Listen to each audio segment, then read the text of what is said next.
Assalamualaikum warahmatullahi wabarakatuh dan salam sejahtera. Apa khabar penonton di luar sana? Sudah bersedia? Baiklah, saya Rosidah binti Abdullah selaku moderator bagi program Bicara at Museum, anjuran Museum Tekstil Negara.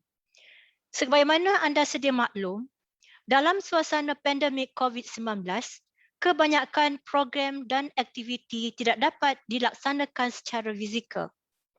Oleh itu, bagi meneruskan perancangan yang telah disediakan lebih awal, maka program ini telah dilaksanakan secara maya melalui Zoom meeting dan secara live menerusi Facebook rasmi Muzium Tekstil Negara.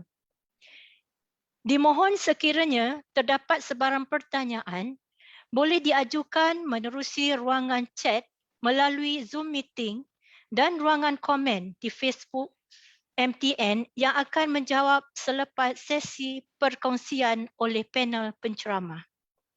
Untuk tidak melengahkan masa, ingin saya memperkenalkan panel kita yang tidak asing lagi untuk berbicara dengan tajuk "Ke mana hilangnya limar?" Beliau yang dimaksudkan adalah Profesor Dr. Norwani binti Nawawi, pakar dalam bidang tenunan limar. Terlebih dahulu, izinkan saya memperkenalkan beliau kepada penonton. Profesor Dr. Norwani binti Nawawi adalah pereka, penyelidik, penulis dan pengajar tenunan. Beliau memulakan pengajian Diploma Seni Lukis dan Seni Reka di Institut Teknologi Mara pada tahun 1980 dan melanjutkan pengajian ke peringkat ijazah sarjana Fashion dan Tekstil di Manchester Metropolitan University, United Kingdom pada tahun 1986 dan seterusnya penerima anugerah PhD di Herod Watts University, Scotland, United Kingdom pada tahun 2005. Pengalaman kerja bermula di Perbadanan Kemajuan Kraft Tangan Malaysia sebagai pereka, reka bentuk contemporary eksklusif tekstil selama 14 tahun dan seterusnya menyertai Universiti Teknologi Mara UiTM sebagai pensyarah di Jabatan Tekstil di bawah Fakulti Seni Lukis dan Seni Reka pada tahun 1996 dan telah bersara 2 tahun yang lalu dan tumpuan diteruskan kepada penulisan seni. Selamat datang Prof ke program Bicara at Museum. Apa khabar Prof? Alhamdulillah, terima kasih. Baiklah, sebelum saya menjemput Prof, izinkan saya dahulukan dengan serangkap pantun. Tuah tersenyum pada si Teja, duduk bersimpuh sambil bersila. Kain ditenun bersama Reja, Prof. Doktor dengan hormat dipersila. Okay, terima kasih Pak Pengerusi. Assalamualaikum warahmatullahi wabarakatuh. Terlebih dahulu ingin saya ucapkan ribuan terima kasih kepada pihak Muzium Tekstil Negara yang telah mengundang saya untuk berkongsi ilmu yang ada sedikit dari saya ini, khasnya kain ikat limar. Okey, jadi saya akan mulakan dengan juga dua rangkap pantun ya. Kain limar, kain pusaka, dipakai indah para bangsawan. Sudah lupa penenun bangsa, simpan hanya buat kenangan. Kerajaan Melaka belum bertakhta, langkah suka sudah megah berdiri.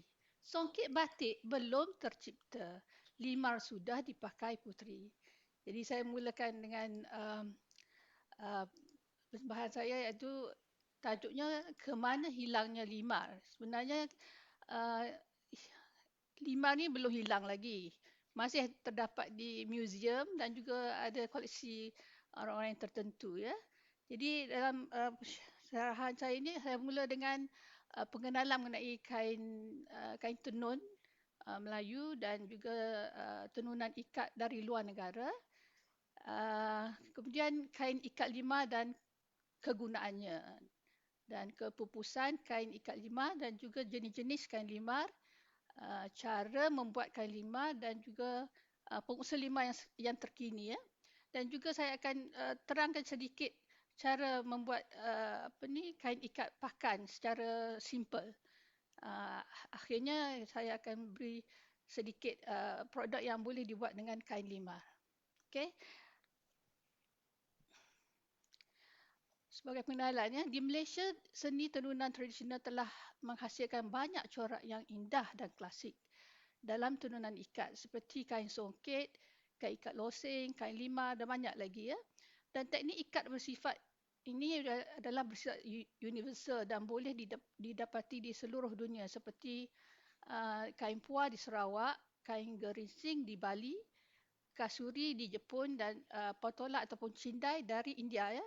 Cindai bukan dari Malaysia, ya, ialah daripada India.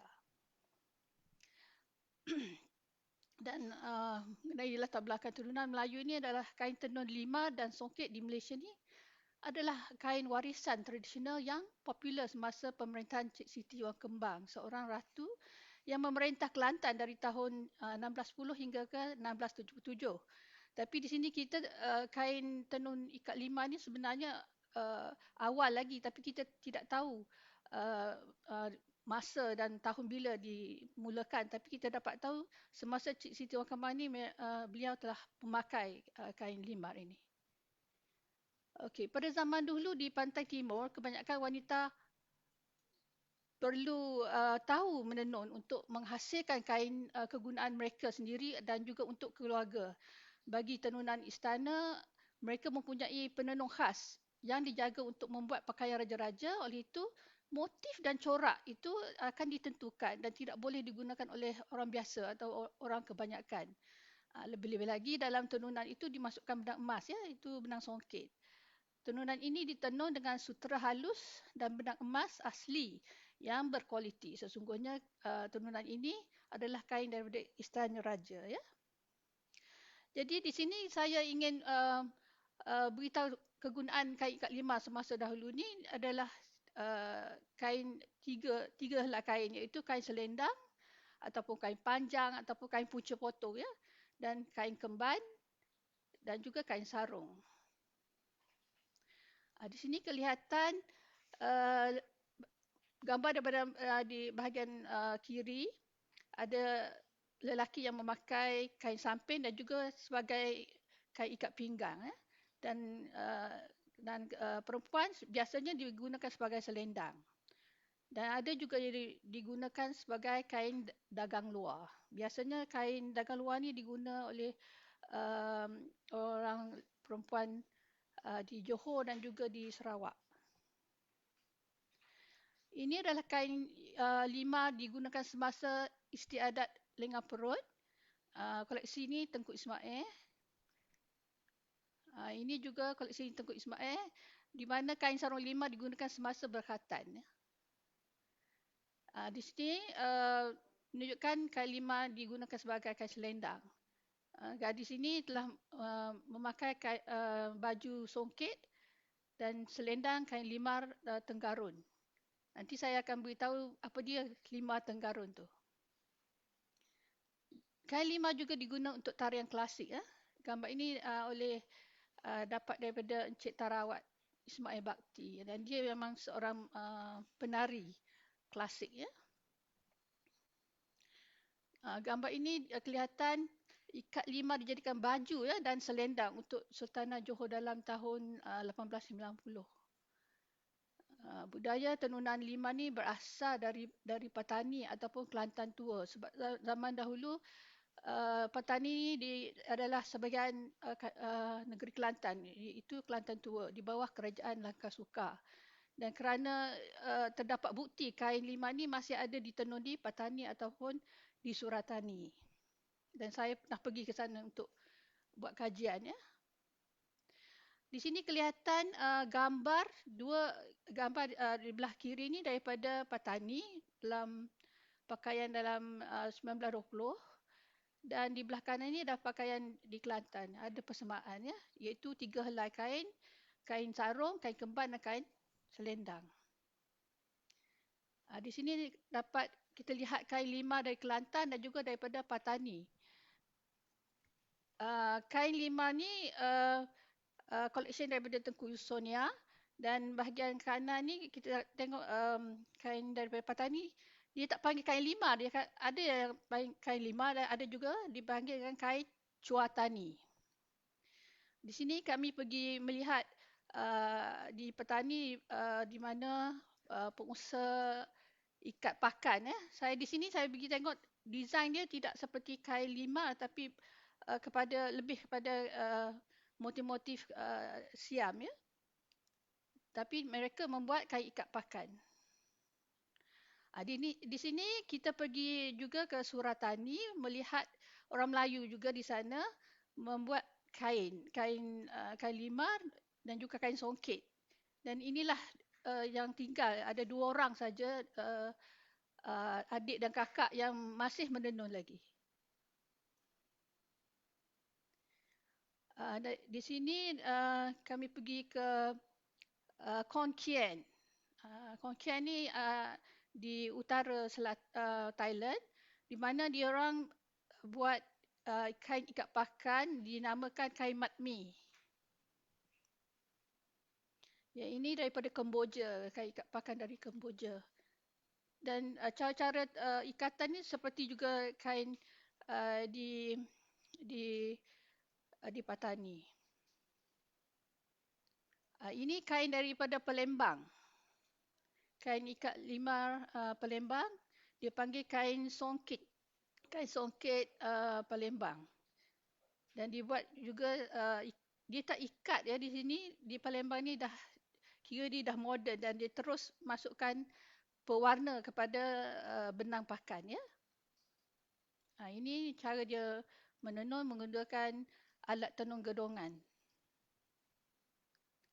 Di sini saya pergi ke Hyderabad, India untuk melihat macam mana dia membuat ikat pakan. Memang berlainan dengan cara yang di Malaysia ataupun di Patani ataupun di Indonesia, ya. Berlainan sedikit. Tapi efek tenunan tu sama. Ini cara dia tenun menggunakan alat tenun di bawah tanah, ya. Dia akan korek di tanah tu untuk ditenunkan. Alat tenun di atas tanah. Ini di Pachampoli, Hyderabad, India. Jadi kita nak tahu macam mana kain lima ni boleh pupus.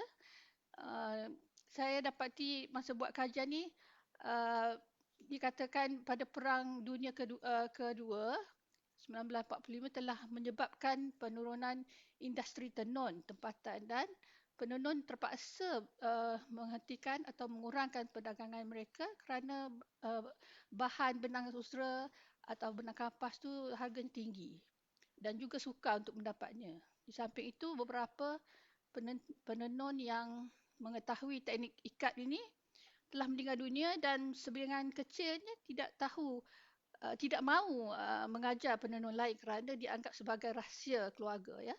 Dan proses menenun ikat lima ni diajar secara lisan tanpa catatan bertulis. Oleh itu, teknik ini tidak dapat diturunkan dan lama kelamaan dilupakan. Dan juga teknik ini memakan masa banyak. Jadi banyak penenun di Kelantan tukar pada menenun songket saja sebab ia lebih produktif. Dan termasuk juga kain-kain tekstil import daripada England, China yang melambatkan industri tekstil tenunan tempatan. Dan dalam kelamaan penenun di Kelantan banyakkan tukar kepada membuat batik. Dan pengetahuan tentang tenun ikat ini perlahan-lahan akan hilang. Okey, sekarang saya terangkan mengenai dengan rekaan dalam seni tradisional Melayu ni. Rekaan dalam tekstil Melayu mencerminkan budaya mereka yang telah diturunkan dari generasi ke generasi, di mana kita dapat mengetahui bahawa rekaan tertentu golongan dari ciri-ciri rekaan kaum Melayu.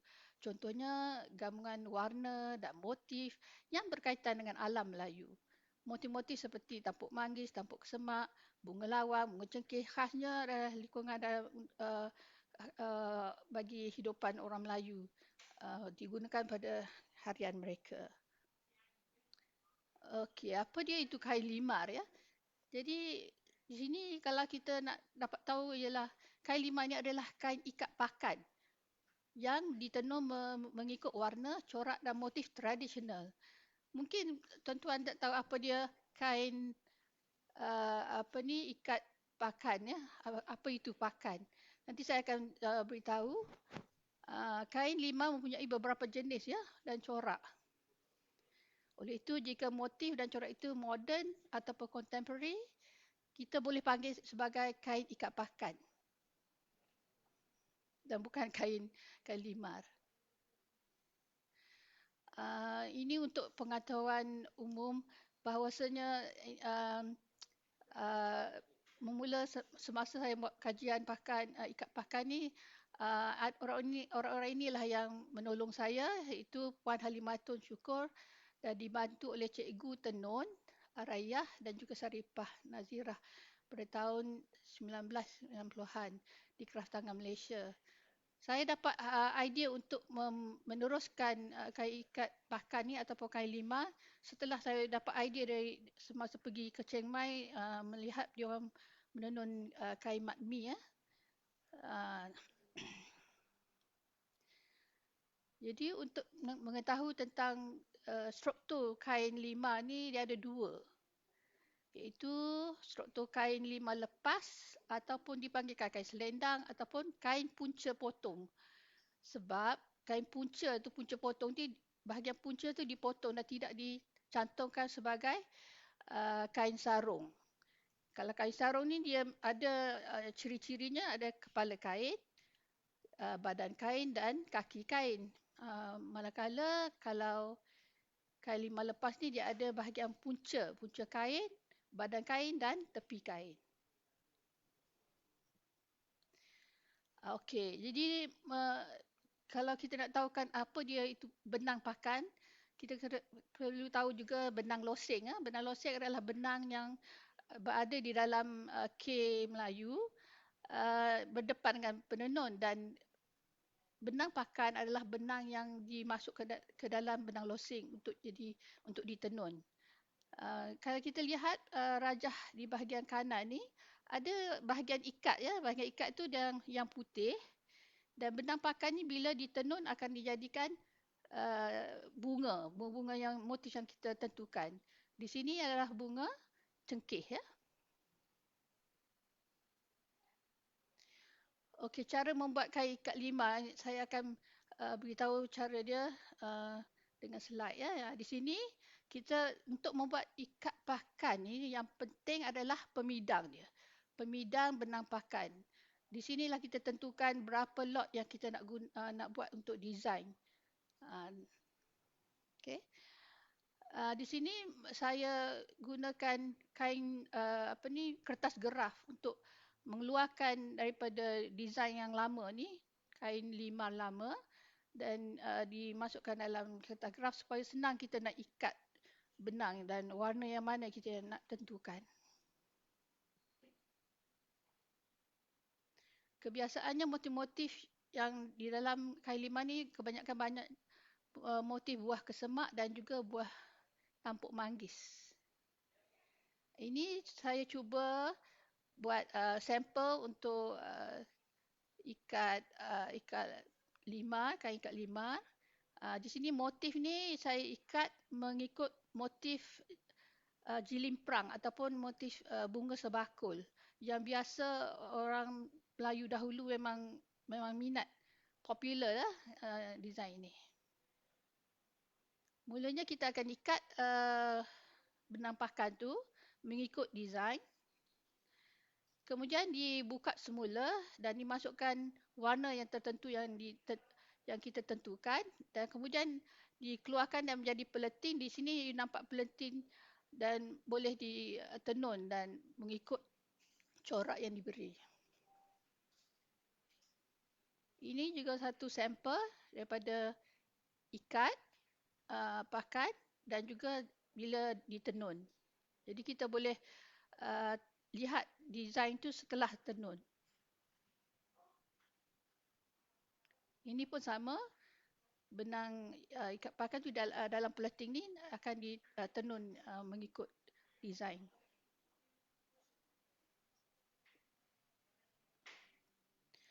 Kami juga ada buat bengkel pekan uh, di Pekan Pahang, dan di sini dibantu oleh Puan Halimatun untuk mengajar mereka yang sudah pandai menenun tapi mau uh, mau belajar cara untuk membuat ikat pakan, ya, atau kain limar. Kain limar ni ada beberapa jenis.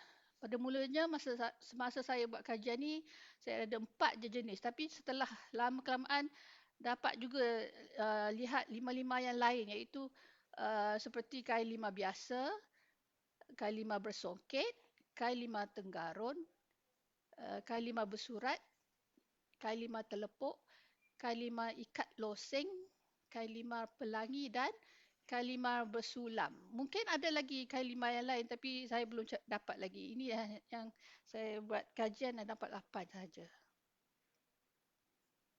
Dan corak kain limar ni sama juga dengan corak kain songket, iaitu corak bunga penuh, bunga bertabur, teluk berantai, jalur berdiri, jalur melintang dan juga corak bersurat. Bersurat ni biasanya pada kain limar lah.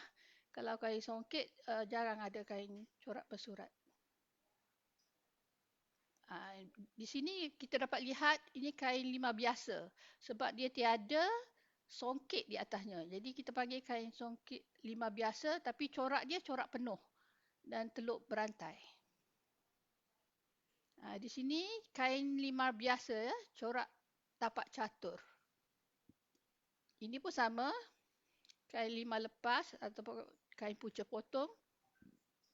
Design dia corak petak catur. Tapi bahagian puncanya bunga limar, bunga ikat limar. Dan di sini adalah kain limar bersurat ataupun limar berayat. Biasanya kain limar ni digunakan sebagai ikat pinggang bagi orang pendekar atau nak pergi berperang, dan juga ia sebagai penutup keranda. Di sini pun sama, kain limar bersurat, tenunan biasa corak penuh. Ini pun sama, kain limar bersurat. Dan biasanya yang ada pada ni adalah nama Allah, Muhammad dan juga nama-nama malaikat. Di sini kelihatan kain limar bersongket corak penuh.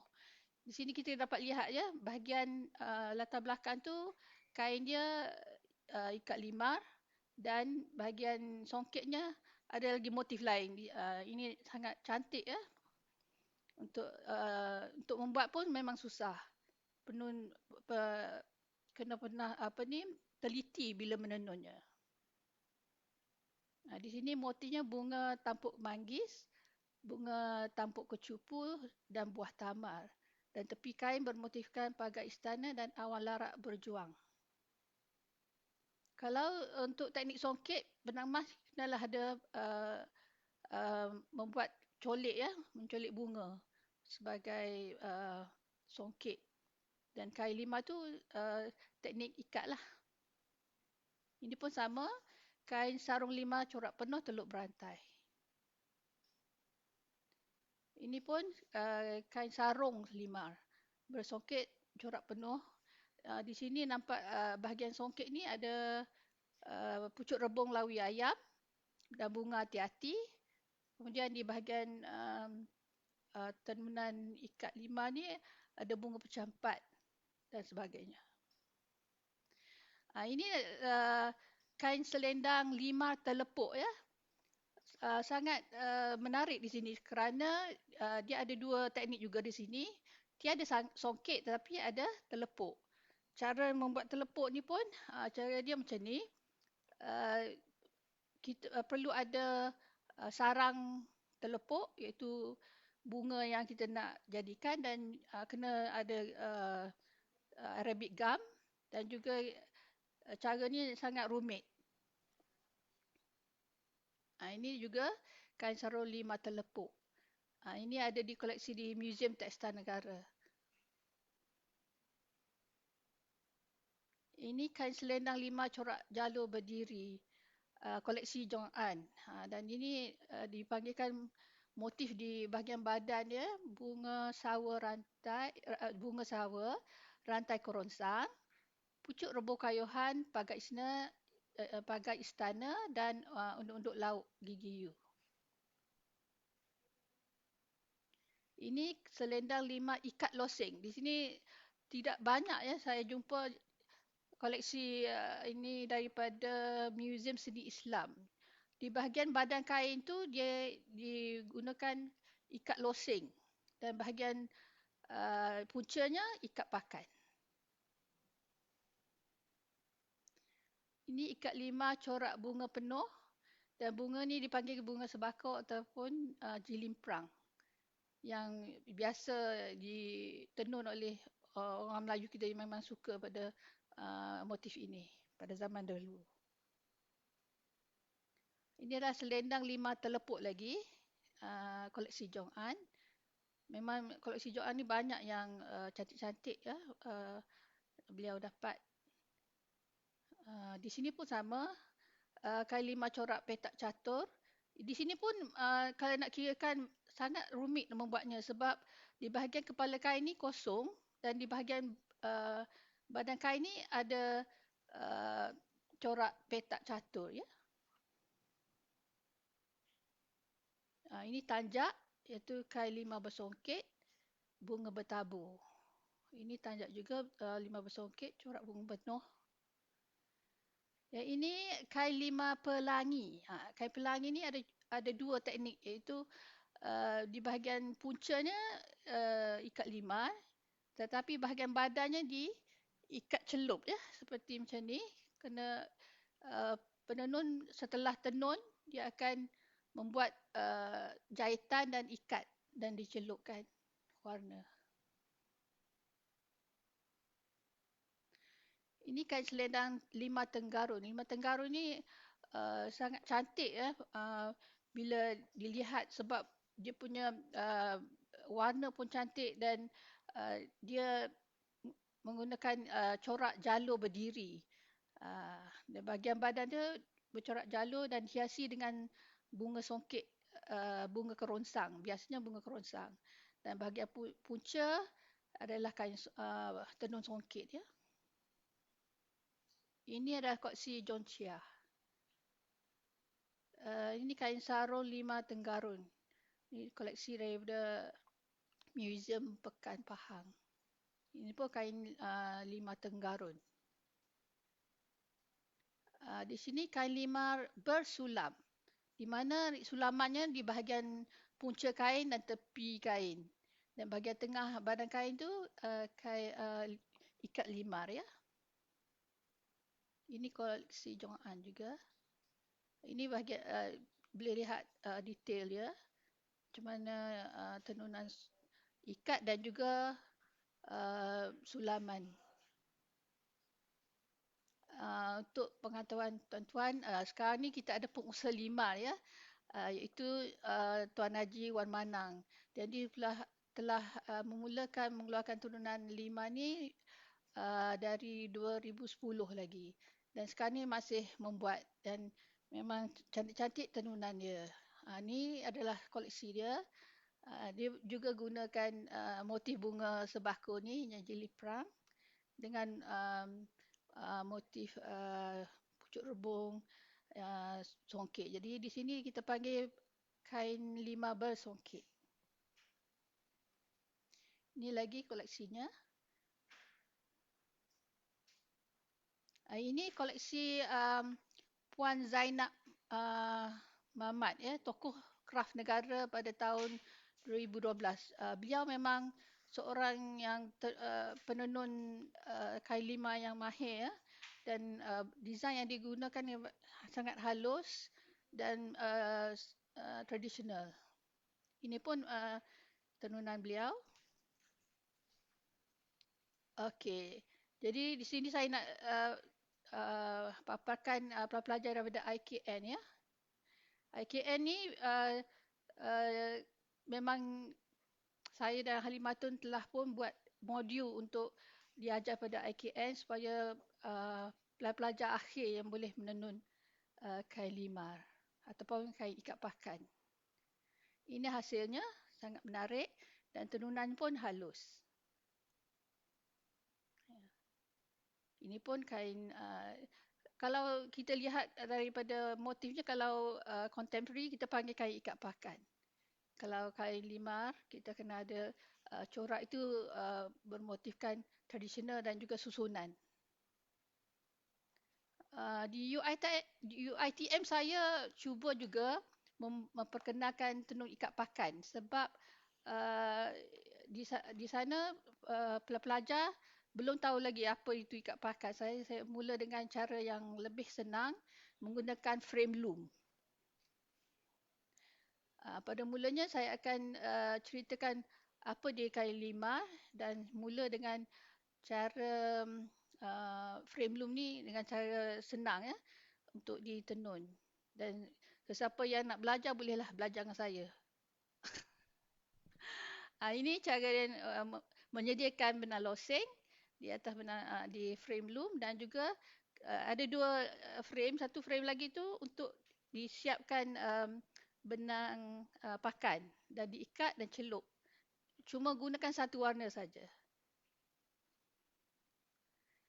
Ini selepas dicelup, dibuka balik dan ditenun masuk dalam losing tadi, benang losing tadi. Hasilnya budak-budak ni memang pandai, boleh catch up cepat ya. Dan saya rasa kalau sesiapa yang nak belajar, bolehlah belajar dengan saya insya-Allah. Ini hasilnya budak-budak daripada UiTM.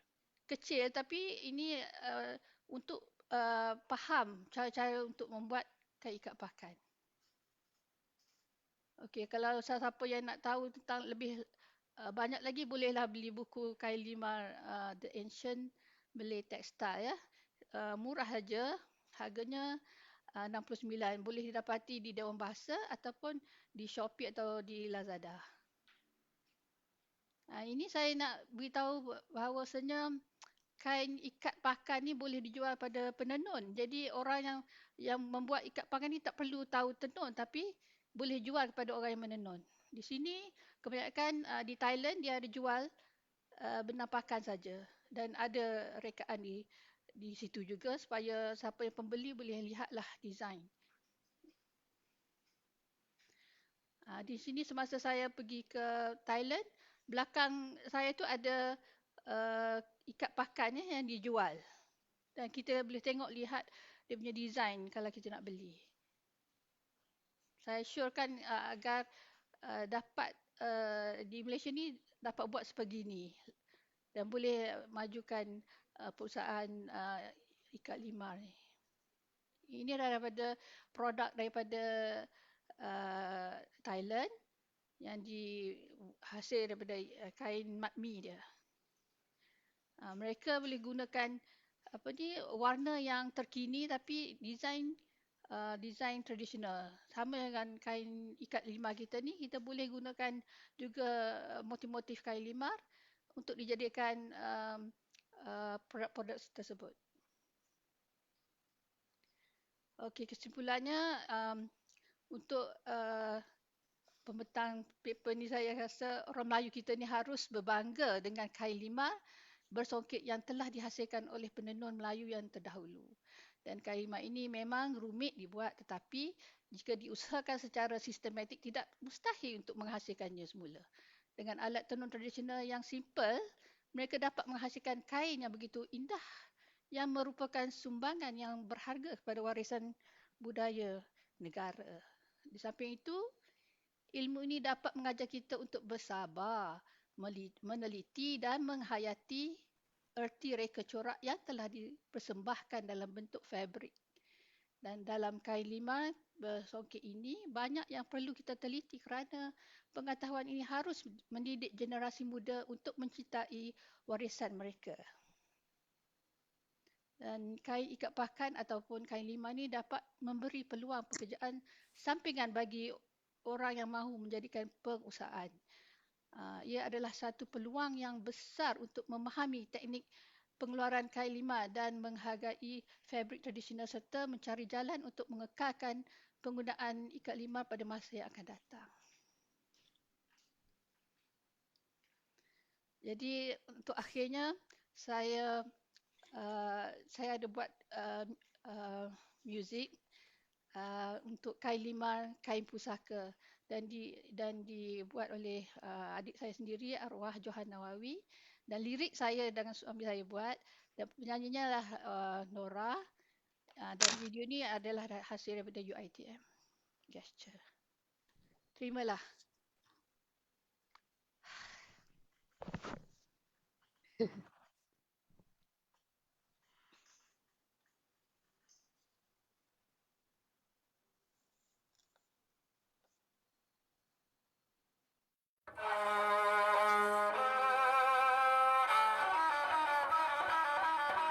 Kain limar, kain pusaka, dipakai indah para bangsawan.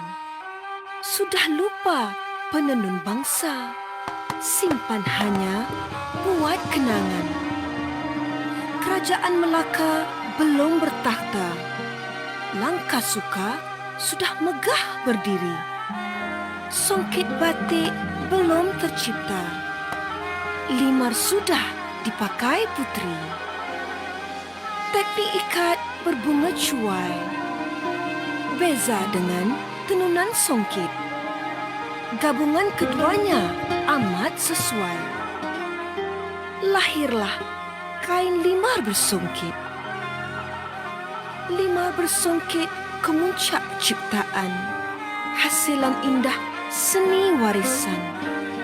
Dipulih patut bangunkan usahawan, jadi kebanggaan sepanjang zaman. Selendang limar, kain warisan bangsa, busana Melayu silam dari Nusantara. Kainnya limar, warisan seni kita, biar gemilang busana tenunan pusaka. Biarlah sepanjang zaman limar menjadi pujaan, nilainya ketamadunan kesenian Melayu. Cantiknya limar pembalut diri, pakaian Cik Siti bijak bistari, berpending dan berkeris kebanggaan kerajaan negeri.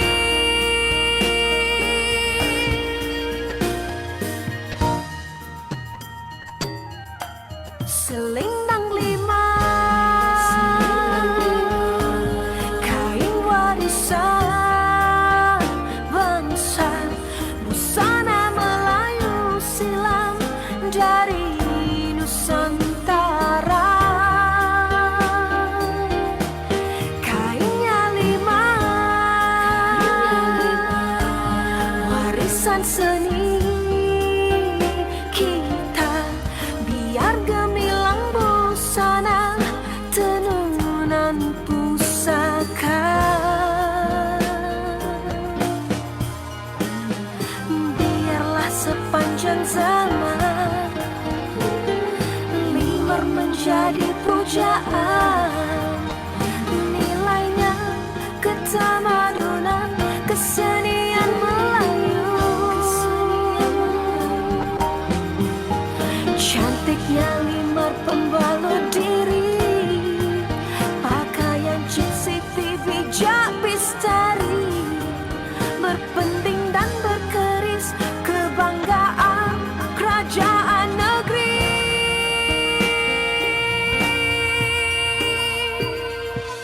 Selendang limar, selendang limar,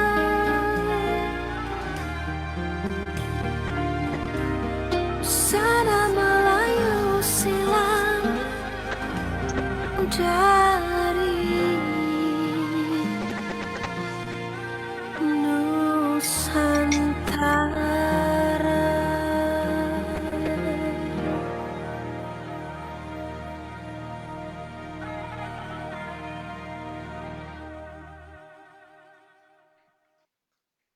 Okey, saya sudahi dengan dua lagi pantun, iaitu teknik ikat berbunga cuai beza dengan tenunan songket. Gabungan keduanya amat sesuai, lahirlah kain limar bersongket. Limar bersongket kemujaan ciptaan, hasil indah seni warisan. Dipulih patut bangunkan usahawan, jadi kebanggaan sepanjang zaman. Sekian, terima kasih. Terima kasih Prof atas perkongsian ilmu. Baiklah, kita teruskan dengan sesi soal jawab. Soalan yang diterima daripada platform Zoom meeting iaitu Roslinda Muhammad dengan soalannya, Assalamualaikum Prof. Nak tanya, adakah warna-warna atau motif kain limar yang lama atau artifak mempunyai maksud tertentu atau melambangkan pangkat seseorang? Sila Prof untuk menjawabnya. Terima kasih. Waalaikumsalam. Pada yang bertanya itu, saya rasa warna yang digunakan pada zaman dulu memang warna daripada alam. Jadi warna-warna ini bukan senang nak dapat. Jadi untuk bahagian biasanya pada raja-raja itu warna yang susah seperti warna ungu, warna memang ada maksud-maksud tertentu. Kalau kuning tu untuk raja lah. Jadi orang biasa tidak boleh pakai lah. Untuk bagi orang yang biasa ni kain tenun limar tidaklah sehebat menggunakan kain limar bersongket ya. Jadi warna tu pun ada main peranan.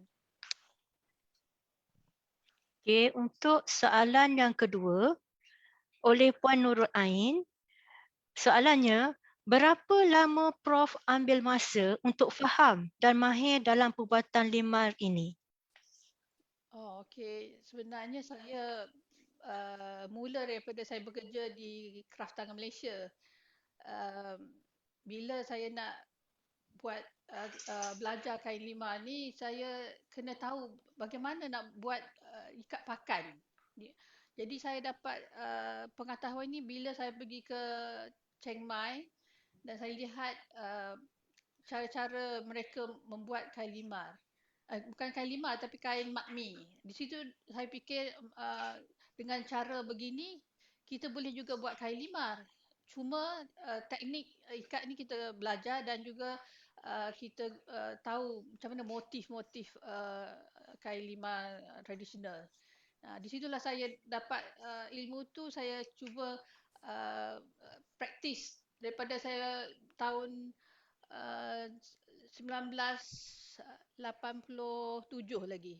Saya praktis dan dapat jugalah cara-cara untuk menenun kain limar ni. Okey, soalan seterusnya Prof. Masih lagi Zoom meeting. Soalan daripada Hanizan. Soalannya, tadi Prof banyak kali menyebut nama motif bunga sebakul. Ya. Ingin saya tahu, adakah orang-orang dulu-dulu mengutip bunga dan letakkan dalam bakul atau hanya sekadar nama sedap didengar? Sila Prof. Sebenarnya kain ini adalah kain daripada kain cindai. Motif ni motif lama ya. Jadi orang-orang dulu memang suka motif ini dan dia ambil digunakan. Tapi masa tu dia orang bukannya panggil kain bunga sebakul, motif bunga sebakul. Tapi saya dapat nama ini daripada terjemahan daripada bahasa India ya, di mana dipanggil cabadibat, ataupun kalau di Indonesia dipanggil jilimprang. Memang daripada dulu lagi orang Melayu kita memang suka bunga ini. Okay, soalan seterusnya Prof. Sering membaca nama yang memberi soalannya adalah ZNZA, iaitu sering membaca mengatakan kain-kain lama warisan ini dianggap sacred cloth seperti cindai. Apakah limar juga ada unsur najis ataupun luar biasa? Bagi saya tidak ada. Dia memang sebab kita sebagai orang Islam kita tidak fikirkan ini adalah satu kain keramat ke apa, sebab ini adalah memang kain yang ditenun secara tenunan ikat saja, tak ada magis ke apa. Cuma kain cindai ni banyak orang suka mengatakan ia ada sesuatu ni. Tapi zaman sekarang dah tak ada lagi lah sebab kita tak boleh fikir begitu. Okey. Untuk soalan seterusnya daripada Azwarin, pertanyaannya, berapa anggaran harga selai kain limar? Kalau kirakan zaman dulu mungkin lainlah dengan zaman sekarang. Kain limar sekarang ni kalau mengikut Tuan Haji Wan Manang, dia kata tidak kurang daripada 20,000. Ataupun mungkin boleh kurang sikit. Itu terpaksa kena tanya dengan tuan yang membuat kain limar lah. Tapi kalau nak kira zaman dulu tak adalah semahal itu. Cuma untuk sekarang ni kalau kain limar yang tradisional, yang memang asalnya memang cecah sampai 30,000 sehelai. Soalan berikut, adakah kain cindai dan kain limar adalah kain yang sama? Kain cindai lain. Kain cindai memang asalnya daripada India, dari Gujarat. Dan orang Melayu je panggil kain cindai. Di sana dipanggil kain patola. Dan biasanya kain ini dibuat sebagai sari. Oleh kerana orang Melayu kita suka dengan motif-motif kain cindai ni, dia ambil motif ini dibuatkan juga secara kain limar. Sebab kain cindai ni adalah double ikat, ya, ikat berganda. Maknanya ikat losing dan ikat pakan yang untuk membuatkan desain-desainnya. Soalan seterusnya, Prof. Daripada Lalita, soalannya, apakah natural dye yang biasa digunakan dalam penghasilan kain limar tradisional? Kebanyakan yang tradisional ni memang warna-warna alam. Jadi yang biasa digunakan adalah dia mula dengan kain dibilaskan dengan warna kuning, iaitu warna kunyit, sebelum dimasukkan benang-benang warna-warna lain. Ini saya dapat tahu daripada pengusaha songket yang di Kelantan yang pernah saya pergi menemuinya dan bertanya bagaimana kain zaman dulu buat dia. Tapi sekarang ni memang dah ada warna yang senang, jadi mereka gunakan warna yang sintetik lah sekarang ni. Seterusnya lagi, Prof. Daripada Puan Nuraini, apakah perbezaan kain limar dan kain ikat pakan? Okey, kain limar ni bagi saya adalah kain, bila kita nak yang baru, kita perlu tumpu pada struktur tradisional, iaitu ada kepala kain, badan kain, kaki kain. Sedangkan kalau kain ikat pakan ni adalah motif-motif yang terkini ataupun geometrik ataupun bunga-bunga yang baru. Dan di sinilah kita panggil kain ikat pakan dan bukan kain limar.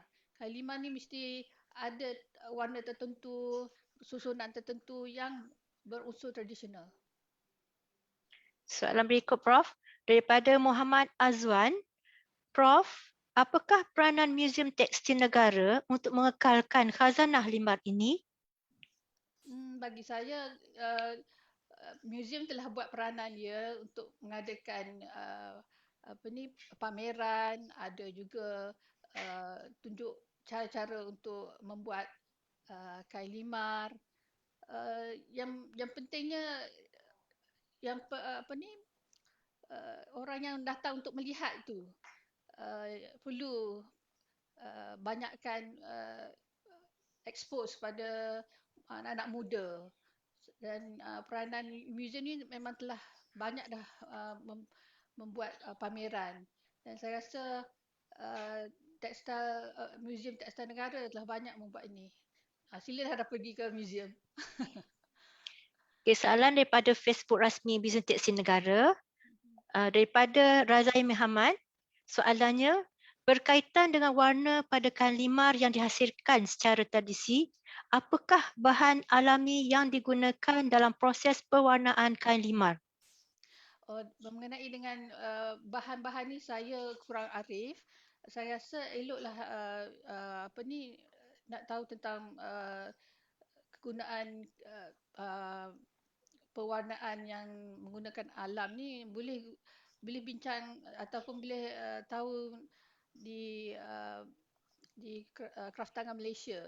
Mereka ada membuat kajian tentang ni dan dia orang lebih mahir tentang mengadakan kain limar secara alami. Okey, soalan yang merupakan soalan terakhir daripada Facebook rasmi Museum Tekstil Negara oleh Heidi Ghazali. Soalannya, adakah terdapat motif yang dominan dalam kain limar? Apakah persamaan motif di antara Malaysia dengan negara-negara lain? Okey, kain limar Malaysia ni biasanya kain limar motif ada persamaan dengan motif di Selatan Thai, di Petani ataupun Surat Tani, di mana motif tu ada persamaan seperti bunga cuai, tampuk manggis, bunga cuai, kesemak. Tapi kalau nak kirakan motif kain limar Palembang ada perbezaan sebab Palembang banyak menggunakan motif bunga yang berunsur garuda, ada kucing tidur, ada berbagai motif yang kalau nak tahu lebih banyak lagi kena tengok pada buku yang saya ada buat buku kain limar tu. Dalam tu ada tengok motif-motif perbezaan dia. Okey, seterusnya dapatlah dirumuskan bahawa pada masa kini tiada lagi penenun yang sanggup menenun limar. Jadi, apakah peranan kita untuk membantu bagi mertabatkan kain limar sebagai kain terunggul dan salah satu khazanah warisan negara? Oleh itu, peranan muzium adalah penyelamat khazanah tekstil terutama kain limar kerana di sinilah destinasi terakhir yang boleh para penyelidik, pengusaha dan pencinta seni untuk membuat rujukan, mencari ilham dan perbandingan bagi memperhebatkan lagi hasil produk pendua dan rekaan berinovasi baru, tetapi masih mengekalkan teknik tradisional agar ianya kekal sepanjang zaman. Ucapan terima kasih sekali lagi kepada pembentang kerana sudi berkongsi ilmu dari pengalaman kepada kita semua.